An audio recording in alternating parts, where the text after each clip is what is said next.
वा, एवढे रस्ते चांगले बनवले पण आमच्या नगरसेवकाला हाच रस्ता दिसला नाही. काय बोलायचं नगरसेवकाला, एवढा एक रस्ता बनवला असता तर किती छान झालं असतं. काय म्हणू, आज त्यांना विचारतो, जाऊन जाबच विचारतो. ऑफिसवर असेल आता, मी जातो ऑफिसलाच जाऊन विचारतो त्यांना. तेव्हा तिथं नगरसेवक आहे तिथं जाऊन त्यांना बोलतो.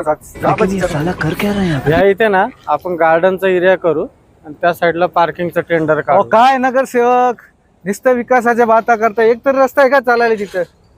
माणूस चालणार कसं तिथं? चालायला रस्ता पण नाही.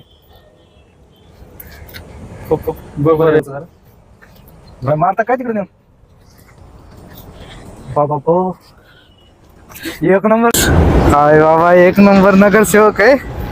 पैसे दिले, दारू दिले. ह्याच नगरसेवकाला निवडायला पाहिजे. तो काय खिशातून काम करून, गव्हर्नमेंटला अक्कल नाही, पैसे द्यायला पाहिजे तर नगरसेवक काम करून. साहेब तुम्हीच निवडून येणार, ध्यानात ठेवा. मी तुम्हालाच वोट देणार.